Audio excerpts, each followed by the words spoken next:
Co-powered by Techno.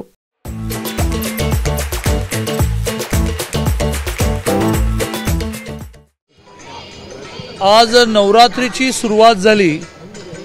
पहिल्या दिवशी आई अंबाबाईची आणि तुळजाभवानीची ओटी आम्ही दोघाही उभयतांनी भरायची ठरवल्यामुळे अंबाबाई करून आता तुळजापूरला चाललो आहे। आणि माझा पालकमंत्री जिल्हा अमरावती जिल्हा, तिथली अंबा माता सुद्धा पूर्ण महाराष्ट्रात प्रसिद्ध, त्यामुळे 7 तारखेला त्या अंबामातेची ओटी भरायला जाईल। सर्वांना सुख मिळावं, सर्वांना समृद्धी मिळावी, महिला सबलीकरण व्हावं, महिला सुरक्षित व्हाव्यात, यासाठी खरं म्हणजे नेहमीच प्रार्थना केली पाहिजे। नवरात्रीमध्ये ती प्रार्थना करणं आणि त्या प्रकारची काही ॲक्टिव्हिटी करणं हे महत्त्वाचं आहे। मी ह्या नवरात्रीमध्ये 11 तारखेला 5000 मुलींचं कन्यापूजन ठरवलेलं आहे। या व्यतिरिक्त 4 तासाचे महिलांना जॉब्स असावेत, हा माझा गेले काही दिवस आग्रह चालला आहे। मी त्यात यशस्वी झालो। पहिली 25 जणींची 4 तासाच्या नोकरीची बॅच या 9 दिवसामध्ये लॉन्च होते आणि डायरेक्ट टाटा कंपनीमध्ये जॉब्स मिळाले। करता करता करता मी खूप कॅम्पेन करून किमान 1000 जणींना 4 तासाचा जॉब मिळावा। म्हणजे ती कॉलेज विद्यार्थिनी असेल तर सकाळचं कॉलेज करून 4 तास काम करेल, ती गृहिणी असेल तर सकाळचं सगळं आटपून 4 तास काम करेल। त्यातून तिला मिळालेले 10-12 हजार रुपये तिला समाधानी मिळेल की मी काही कमवलं, आणि ती तिच्या कुटुंबाला त्याचा सपोर्ट करेल। आणि त्यामुळे ह्या सगळ्या नवरात्रीमध्ये असे काही संकल्प आपण केले की मुलींचं शिक्षण झालं पाहिजे, मुली सुरक्षित झाल्या पाहिजे, त्यांना स्वावलंबन, त्यांना स्वसंरक्षण, या सगळ्या गोष्टी करण्यासाठी अंबाबाईने मला ताकद द्यावी अशी प्रार्थना।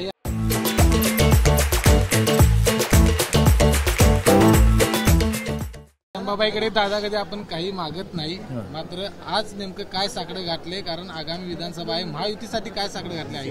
असं आहे की लोकशाहीमध्ये सरकार आल्याशिवाय तुम्हाला राज्याचे कायदे, राज्याची दिशा, राज्याची धोरणं ठरवता येत नाही, आणि लोकांच्या करामधून गोळा झालेल्या पैशाच्या तिजोरीचा वापर करण्याचे अधिकारी तुमच्याकडे येत नाही। इतका सोपा अर्थ आहे सरकार येण्याचा। सरकार काय यायचं तर कायदा काय सरकार नसलेला नाही करू शकत। सरकार काय यायचं तर सरकारी तिजोरीतून समाजाच्या भल्याचे कार्यक्रम करणं। आणि त्यामुळे स्वाभाविकपणे एका बाजूने आज अंबाबाईकडे महिला सुरक्षा आणि महिला सबलीकरणाची मागणी साकडं घालताना सरकार आलं तर हे सगळं करायला आम्हाला बळ मिळेल। आता महायुतीचं सरकार यावं ह्यासाठी तर प्रार्थना केलीच। त्या सरकार येण्यामध्ये शेतकऱ्यांचं भलं, कामगारांचं भलं, मुलींचं भलं, महिलांचं भलं, वृद्धांचं भलं, तरुणांचं भलं सगळं आहे।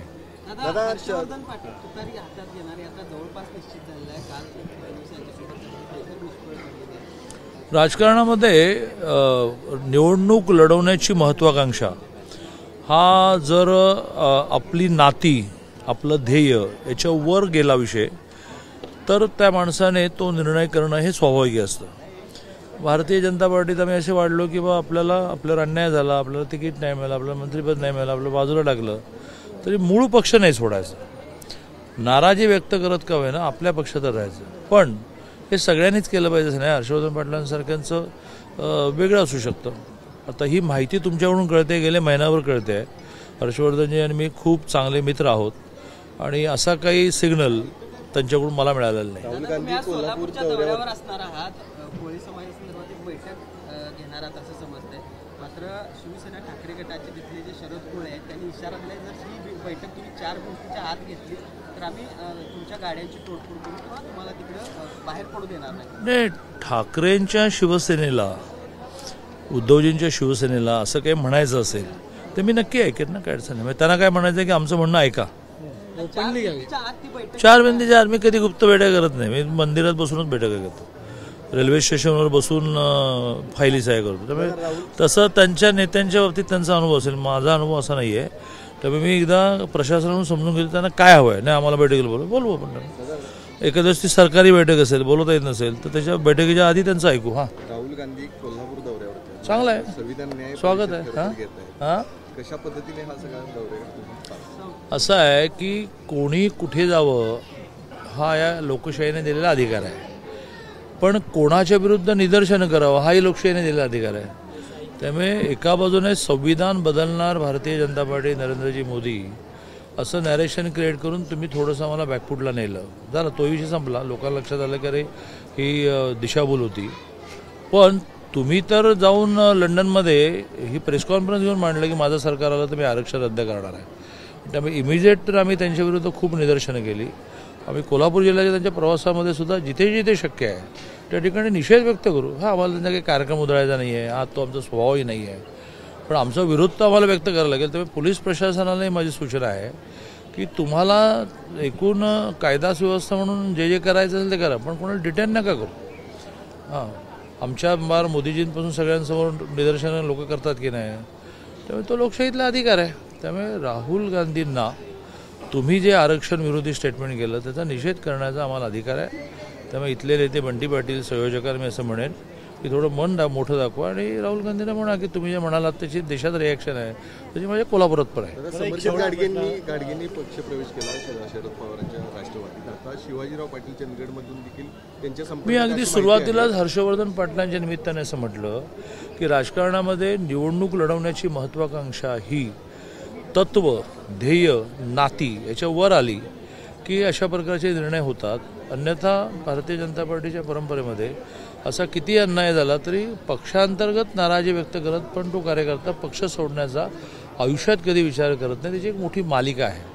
पण शिवाजीराव पाटील असतील, हर्षवर्धन पाटील असतील यांच्यासंबंधित तुम्ही सांगता त्यातून कळतं. शिवाजीराव पाटील तर देवेंद्रजींचे इतके मित्र आहेत, माझे इतके मित्र आहेत, आम्हाला काय ते सांगितलं नाही. ठरलं होतं शुभेच्छा ना. पुण्यामध्ये एका बस ड्रायव्हरला चिमुरडीवरती अत्याचार केल्याची घटना आहे ती घडलेली. ही फार मोठी विकृती ज्याच्यात कायद्याच्या माध्यमातूनच ती विकृती ठेचायला लागेल आणि त्यामुळे अधिकाधिक कडक कायदे करण्याचा शासन विचार करतो आहे. पण ही भयंकर विकृती म्हणजे एका बाजूने महिलांवरचा अत्याचार, दुसऱ्या बाजूने बेदरकारपणे गाड्या चालवणं. काल माझ्या ऑफिसमधल्या एका मुलाची 2 बोटं शेवटी त्या ॲक्सिडेंटमध्ये कट करावी लागली आणि ती बेदरकारपणे गाडी चालवणाऱ्याचे कुटुंबीय काय म्हणतात, आमच्या वरपर्यंत संबंध, आमचा कोण बिघडतं. पोलीस स्टेशनला इन्स्ट्रक्शन देऊन आलो आहे, पण गाड्या बेदरकारपणे चालवणं, महिलांवर अत्याचार, याच्यामध्ये खरं म्हणजे याच्यापेक्षा कडक कायदे व्हायला लागतील. शेवटी कडक कायदे व्हायला लागतील असे मी कोणाकडे मागणी करणार. मीच सरकार आहे, मीच प्रशासन आहे.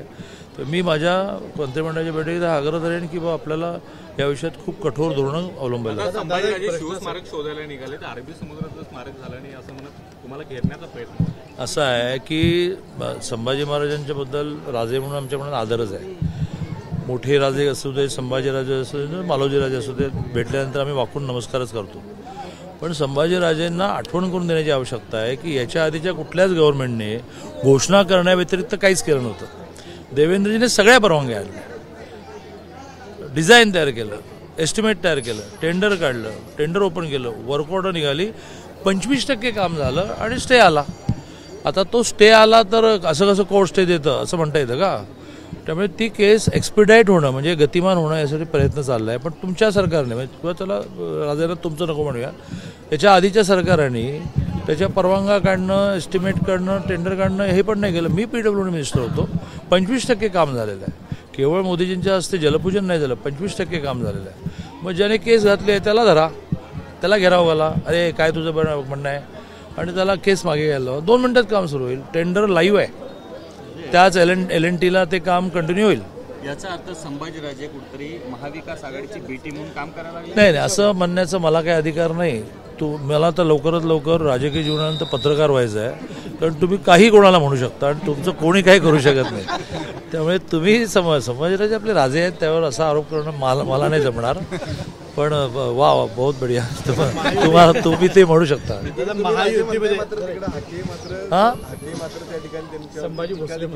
सॉरी संभाजीराजे आपले राजे आहेत म्हणताय, मात्र दुसरीकडे हाके जे आहेत ते आंदोलनासाठी लढत आहेत, मात्र तेही त्यांच्या विरोधात मोठ्या प्रमाणात टीका देखील सुरू. या देशाच्या लोकशाहीची ब्युटी, सुंदरता अशी आहे की कोणालाही कोणाविरुद्धही काही म्हणण्याचा अधिकार आहे.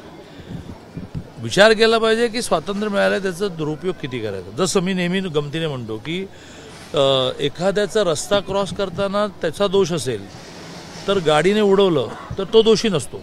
म्हणून उडवायचं काय, ब्रेकच लावला पाहिजे.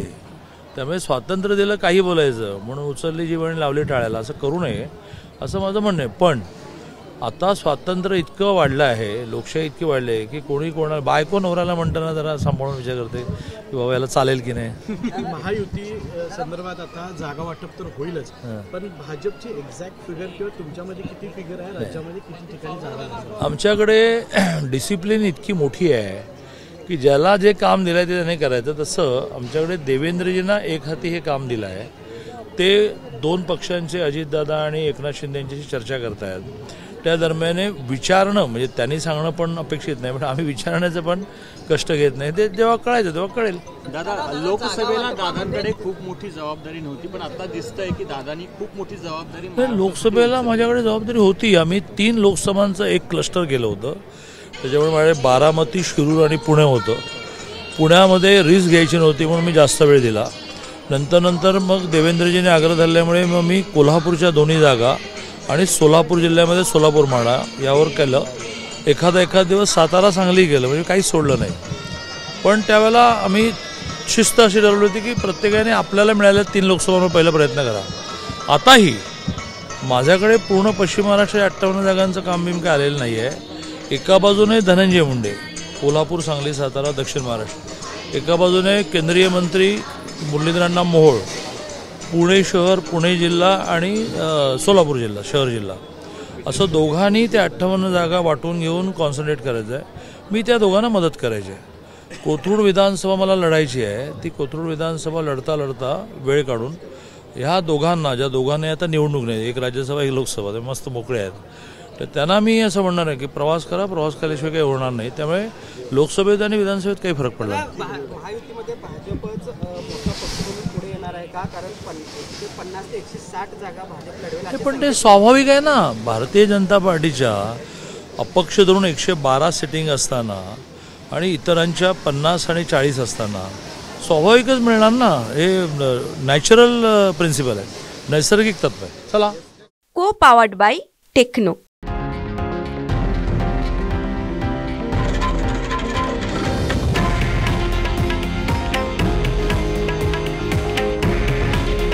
हे आहे देशातील नंबर 1 न्यूज नेटवर्क आणि आपण पाहत आहात TV9 मराठी.